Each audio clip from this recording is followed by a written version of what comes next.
Assalamualaikum warahmatullahi wabarakatuh. Halo semuanya, ketemu lagi dengan saya Nurita Alivia dengan NIM 2102111000131.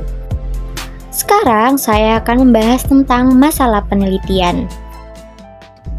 Masalah penelitian yang saya akan bahas terdiri dari 1. Identifikasi kebutuhan objektif, yang kedua pengertian masalah penelitian, yang ketiga sumber menemukan masalah, yang keempat kriteria menyeleksi dan merumuskan masalah, yang kelima gap research, yang keenam rencana penelitian, yang ketujuh perumusan masalah penelitian, yang kedelapan ada perumusan tujuan penelitian, yang kesembilan perumusan manfaat penelitian, yang ke-10 pemilihan topik, tema, dan judul penelitian, dan yang terakhir dasar pemilihan tema dan topik penelitian. Pembahasan pertama yaitu ada identifikasi kebutuhan objektif. Jadi, hal-hal yang melatar belakangi dilakukannya penelitian, maka kebutuhan objektif dalam mendeskripsikan latar belakang penelitian ini perlu dipaparkan.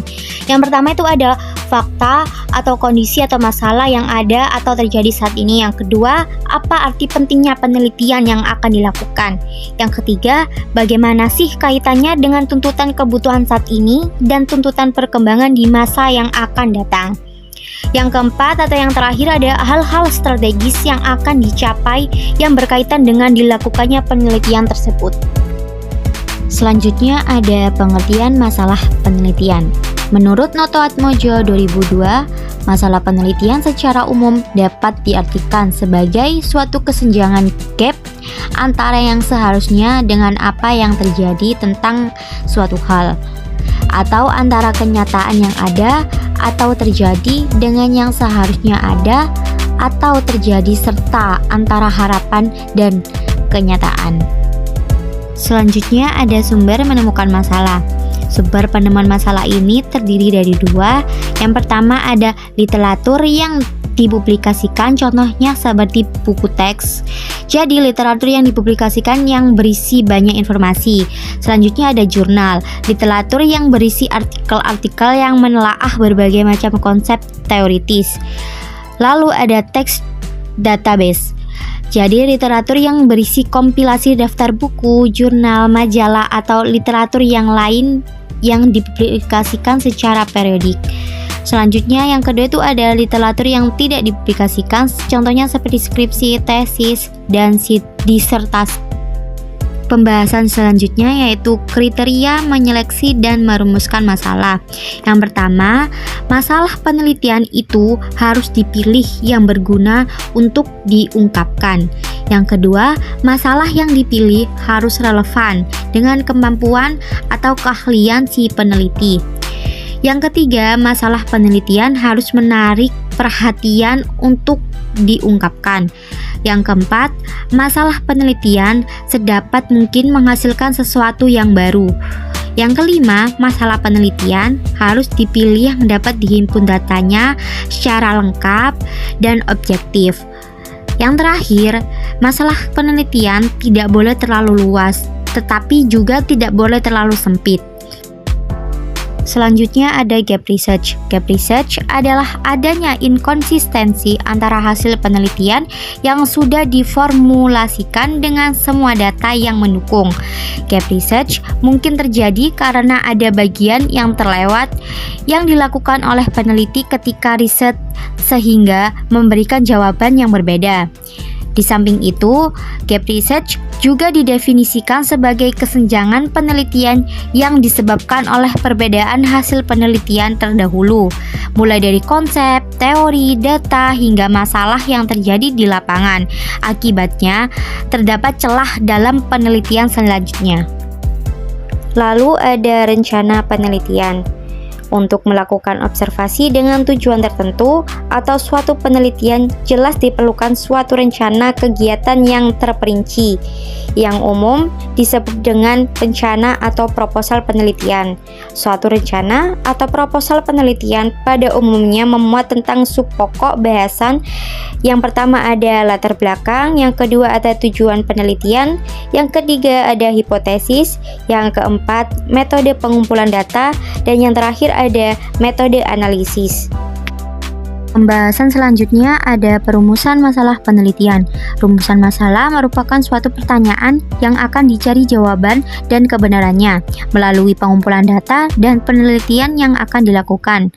Rumusan masalah dinyatakan dalam bentuk pertanyaan yang memuat minimal 3 unsur, yakni apa, bagaimana, dan mengapa. Pertanyaan tersebut harus berlandaskan pada teori dan konsep. Berikut pemilihan masalah penelitian yang baik. Yang pertama, yaitu mempunyai nilai dan kelayakan penelitian dari segi manfaat. Yang kedua, ada visible.